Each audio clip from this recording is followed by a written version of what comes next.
गदर film देखी है सनी देओल की? नहीं, आई डिडंट सी। देखिएगा, उसमें वो पाकिस्तान आए थे, मतलब फिल्म में सनी देओल कौन सी फिल्म पाकिस्तान है? आते हैं। सॉरी, गदर गदर हाँ हाँ, नहीं, किसकी फिल्म थी? सनी देओल, सनी देओल। ओ, मैं समझा वो सनी देओल, वो जो एक्ट्रेस है। नहीं नहीं, वो सनी लियोनी सनी। तो जय श्री राम मेरे प्यार भाइयों। तो आज की वीडियो में लाया हूं आपके लिए कुछ मजेदार फनी मीम्स। तो यार वीडियो को लाइक करके चैनल को सब्सक्राइब भी कर देना मेरे भाइयों। वीडियो को लास्ट तक देखना। वीडियो के लास्ट में एक मजेदार क्लिप है तो उसको देखना मत भूलना मेरे भाइयों। Oh, it's here. Tells you what Kamal is, right? And so this is what he gave me. This is what he came up with. Oh.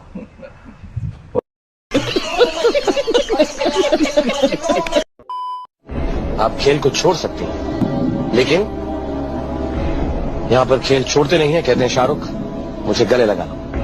Okay mister Khan, मैं इस स्टेज पे कोई रिस्क नहीं लेना चाहूंगी। मुझे शो में आपसे गले मिलने का कोई शौक नहीं है।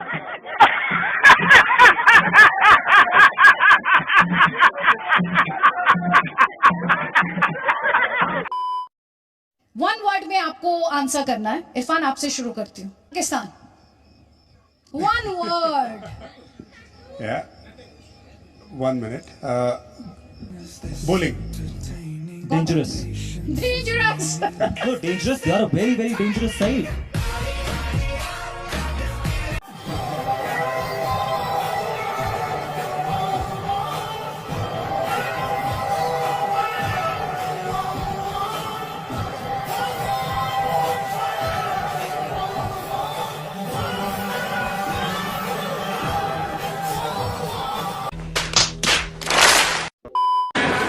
जब मैं एक स्कूल में गया, मैं जाकर के बच्चे से पूछा कि पहचाना आपने मुझे? तो वो छोटा सा बच्चा बोला कि हाँ, मैंने पहचान लिया। मैंने पूछा कौन हूं मैं? तो बोले आप राहुल गांधी हैं।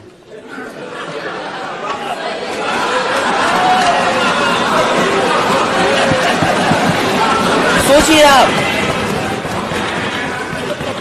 बच्चे भोले भाले होते हैं लेकिन मन के होते हैं सच्चे।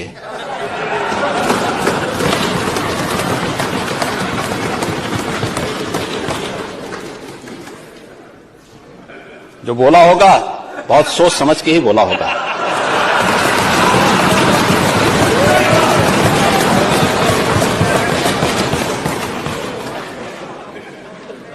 फर्क बहुत ज्यादा नहीं है।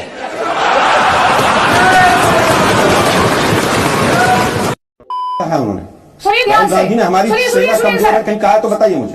एक सेकेंड। बताइए। व्यक्त करने का कोई तरीका आप जानते हैं आलोक जी? या वर्बैटिम बोलते हैं आप सब कुछ जो राहुल गांधी बोलते हैं? कमजोर शब्द अगर नहीं, आप वर्बैटिम बोलते हैं क्या सब कुछ? नहीं तो आप माफी मांगिए। नहीं, माफी क्यों मांगूंगी मैं? क्यों माफी मांगूंगी मैं? सवाल देती हूँ, राहुल गांधी ने क्या कहा है? सुनिए आप पहले ध्यान से। राहुल गांधी ने सेना को कमजोर कहा है तो माफी मांगनी पहले सुनिए आप ध्यान से। पहले तो क्या था सुनना सीखिए। अगर उन्होंने कमजोर कहा है तो चिल्लाइए किस तरह से? एंकर है आप। सेना को नहीं कहा उन्होंने। और आप लोग बिल्कुल पूरी तरह से बीजेपी का वही नाम पढ़ने लग जाते हैं। आलोक शर्मा जी, इस स्तर पर आप उससे बात करिए, मैं आपसे बात नहीं करूंगी। सुन लीजिए ध्यान से। ये तरीका किसी और चैनल पर यूज कीजिएगा, दूसरे एंकर्स के साथ यूज कीजिएगा, मेरे साथ मत यूज कीजिएगा बिल्कुल भी। इस्तेमाल नहीं किया। नहीं, आप सुन लीजिए अपने आप लोग पूरी तरह से बीजेपी का भारत को कमजोर बताने का मतलब क्या है? भारत को कमजोर बताने का मतलब क्या है? भारत को भारत कौन है? भारत भारत को कमजोर बताने का मतलब क्या? सेना आइसोलेशन में एग्जिस्ट करती है। नहीं कहा है। सेना आइसोलेशन में एग्जिस्ट करती है। सेना क्या आइसोलेशन में एग्जिस्ट करती है?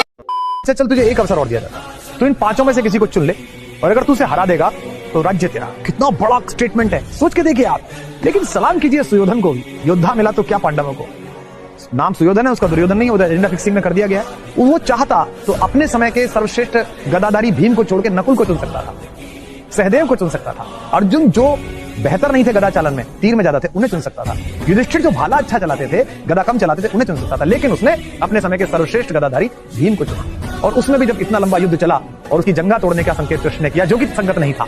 बलराम रेफरी बने, बलराम नाराज हो गए। और मैं आज आपके दर्शकों को बताऊं, जब उसकी जंगा तोड़ दी तो बलराम ने यह शाप दिया, भीम को मारने बड़े वो, कृष्ण ने बचा लिया। बलराम ने शाप दिया कि इस युद्ध के सारे हथियार कालांतर में जीवित रहेंगे लेकिन हनुमान के हाथ में आने वाला वो पवित्र हथियार जो धर्म युद्ध के लिए बना था, जो असुरों के नाश के लिए बना था, आज तुमने उसका धर्म विरुद्ध आचरण किया है। ये हथियार मनुष्यों के काम नहीं आएगा। और आज तक मनुष्यों के हाथ में गदा नहीं है। तलवार है, तीर है, भाला है, गोला है, सबके कंपटीशन होते हैं ओलंपिक में, लेकिन गदा का नहीं। 31 से 47 तक कौन सा आंदोलन हुआ? और 42 में भारत छोड़ो आंदोलन 2 महीने में खत्म हो गया। तो 42 से 47 कौन सा आंदोलन हुआ? बगैर आंदोलन के अंग्रेज छोड़ के चले गए। आज की युवा पीढ़ी को यह समझ से परे है कि 16 साल कोई आंदोलन नहीं हुआ, 2 महीने के लिए एक आंदोलन हुआ। उस आंदोलन के बाद भी 5 साल तक 42 to 47 कोई आंदोलन नहीं, फिर भी अंग्रेज आपके लिए छोड़ के चले गए। और ऐसा बढ़िया छोड़ के चले गए कि 1948 की मई में पंडित जवाहरलाल नेहरू माउंटबेटन के साथ शिमला में छुट्टी मनाने गए आजादी के बाद के समय 48 में। तो साहब इतना बढ़िया जो आप आंदोलन लड़ रहे थे, अंग्रेजों की वकालत आप कर रहे थे, अंग्रेजों की सदारत में आप थे, उनके साथ मित्रता आप कर रहे थे, इरविन के साथ पैक्ट आप कर रहे थे, फिर भी सारा श्रेय आपको है। तो मैं एक पंक्ति कहना चाहूंगा कि इनके लिए तो वही मसल लागू होती है कि नौरंगी सियासत दौरा तो देखिए कि मंजिल मिली उन्हीं को जो शरीके सफर न थे।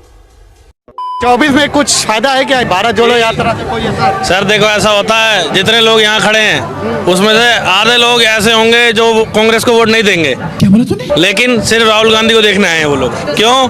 क्योंकि शुरू में तो लोग बोलते हैं हाँ जी हम आपके साथ हैं, आपके साथ हैं, लेकिन उसके बाद कोई नहीं आता। जब अंदर बटन दबाने की बारी आती है तो बंदा कहीं और चला जाता। बस। अच्छा, राहुल गांधी पे भरोसा नहीं कर पा रही क्या जनता? जनता नहीं कर पा रही ना, हम तो कर रहे हैं, तभी तो इतनी पब्लिक यहाँ देखो है ना। अंदर क्या होगा क्या नहीं वो किसी को नहीं पता ना। तो फिर बस यात्रा के मजे लो, एंजॉय करो। वाह क्या सीन है। बस। जनता क्यों भरोसा नहीं कर पा रहा? हमें नहीं पता, और भी जनता है उनसे पूछो।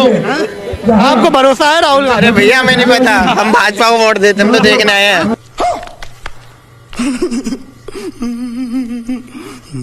अरे आप तो यात्रा में खड़े हुए हैं ऐसे।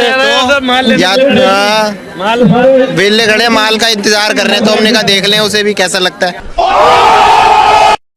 Cheating. I was recently reading about Shah Jahan. Shah Jahan's life is very interesting. He found a lot of women, didn't have much with them, right? And then he found Mumtaz, and they were in love. Even the villagers were looking at them like, wow, these guys in love, right? And Mumtaz passed away. Shah Jahan built Taj Mahal, and then married her sister, you know. Do you guys think Mumtaz would have been happy if she had known this fact? She would be horrified. People still look at Taj Mahal and say that's a monument for love. That's the monument for cheating. It's right there. In fact, the finishing that you see on top of the Taj Mahal is a middle finger to Mumtaz.